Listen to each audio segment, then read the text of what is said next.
was held in I believe it was 1986, 87 era. Somebody sent me from Chicago Tribune magazine. I'm sorry, it was not 1986, 1987. That was the New Age Harmonic Convergence. This was held in 1993. It was the 100th anniversary of the first Parliament of the World's Religions, held in 1893. There's so many of these New Age and world religious conclaves getting together, you get a little confused sometimes. Here in this ministry, we keep track of all of them. From the Chicago Tribune magazine, this is an insert in the Chicago Tribune newspaper. It says, "Show of faith. From Anglicans to the fire-eating Zoroastrians, the world's religions come to Chicago." You got to see some of the pictures inside. I don't have time for them. But there's the great golden Buddha on display there at the Parliament of the World's Religions. Cardinal Bernardine was there. The Pope sent a message of hope and faith to the people to be read there. And, of course, Chuck Colson was there receiving his award for progress in religion. Here from my own Flashpoint newsletter, it's now called Power of Prophecy. In April of '93, I gave absolute evidence that the Pope has also approved voodoo and other false religions. In fact, I show here that the Pope went to Africa, to Cotonou, Benin, the country of Benin. I want to read to you what the Pope said. On the second day of his 10th African pilgrimage, the Pope had a meeting with the priest of the Vadun. The priest of the Vadun. These are voodoo worshipers. They believe in snake gods and goddesses and other fetishes, and they use them in their rituals. The Pope told the voodooists that just as they draw on their ancestors for their faith, so do Christians revere their ancestors in the faith. Now, when the Pope was through, one of the voodoo priests had this to say, and I want to quote him, quote, "I have never seen God, but today when I have seen the Pope, I recognize that I have seen the good God." He says the Pope is God. That's from a voodoo leader. And by the way, as I go on to state here, that the Pope agreed that the voodoo religion has nothing to do with the devil or with Satan. Of course, the Pope is wrong in that.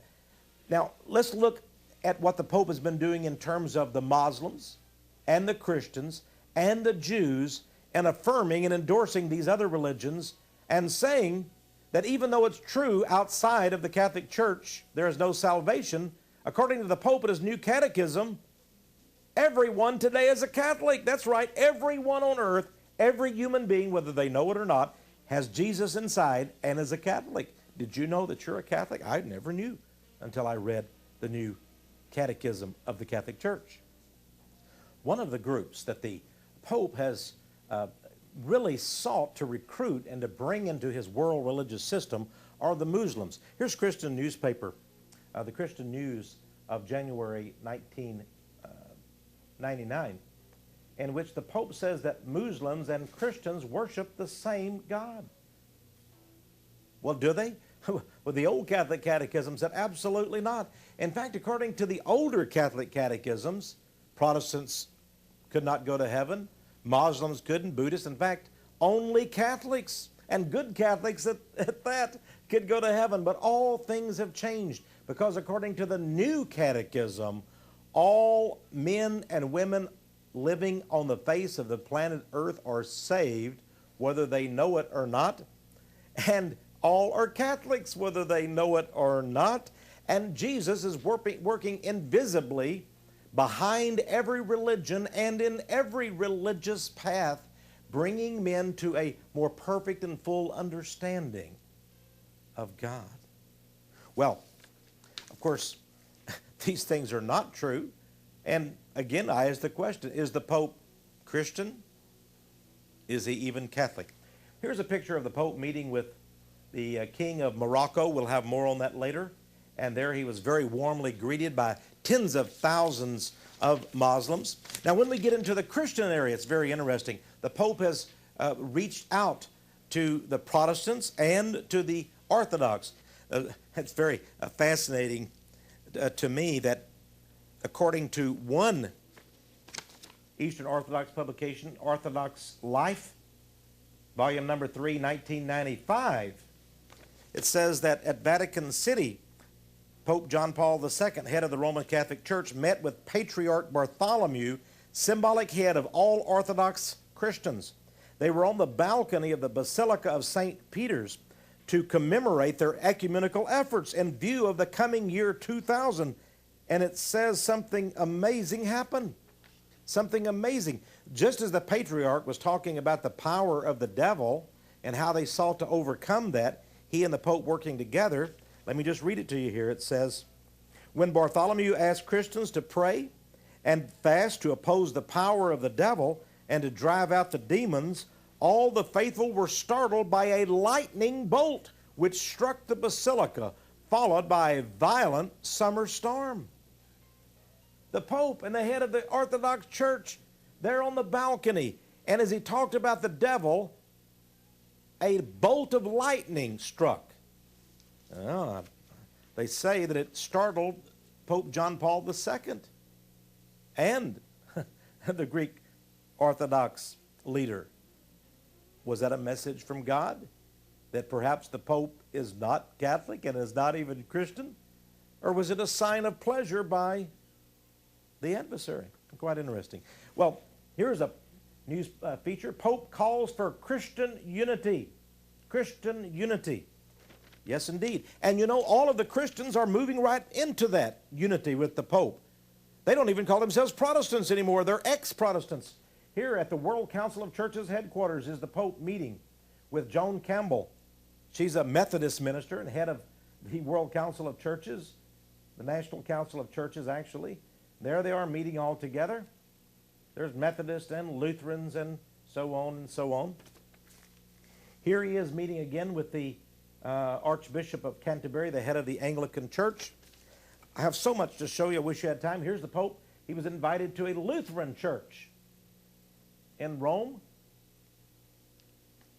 Martin Luther would be turning over in his grave, but I think he's in heaven. He's not in his grave anymore.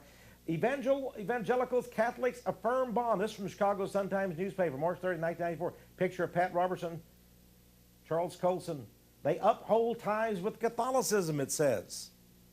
Pretty interesting, isn't it? Well, we keep going on. Here's an article from Christianity Today. Charles Chuck Colson, one of the biggest names among the celebrities of Christendom today. Why Catholics are our allies. Folks, it goes on and on. Here is a picture, for example, of a man some of you know from the Hour of Power television program. There is Robert Schuller, Dr. Robert Schuller. Now Schuller says, and he admits that before his great Crystal Cathedral was built in Garden Grove, California, he flew to the Vatican in Rome and brought the blueprints with him so that the Holy Father of Rome could bless Robert Schuller's blueprints of the Crystal Cathedral. The largest Christian network in the world is Trinity Broadcasting Network. And have I got an interesting picture? You see, the papal authorities helped Paul and Jan Crouch to get on the air with a television station in Rome. And there you see in the inset of their Praise the Lord newspaper, September 1994, there they are, Paul Crouch. I think they have over 1,000 television stations throughout the world on Trinity Broadcasting. And there, this charismatic, so-called Christian leader, Assembly of God, shaking hands with his friend, the Pope. And here's what he said. Benny Hinn, the great faith healer, so-called, and Paul Crouch on TBN. Here's what Crouch said. I want to quote him. Quote, I have erased the word Protestant from my vocabulary. I do not know that word anymore. Then he and Benny Hinn laughed hard together. They laughed at the collapse and fall of Protestantism. Then there's James Dobson. Yes, is he pro-Catholic? Absolutely. Here's a picture of what they call our new Welcome Center, Colorado Springs, Colorado. This is James Dobson, Focus on the Family's new headquarters. Look at the buildings. Look at the shapes. Pyramid shapes. I've done some research. I found out that much of the money for this incredible new Focus on the Family complex came from a Catholic foundation for James Dobson. Now, the Pope is almost an evangelist, said Billy Graham. And here you have Billy Graham, excuse me for the quality of the pictures. Then below, he's meeting with the Pope. and presenting him with a gift.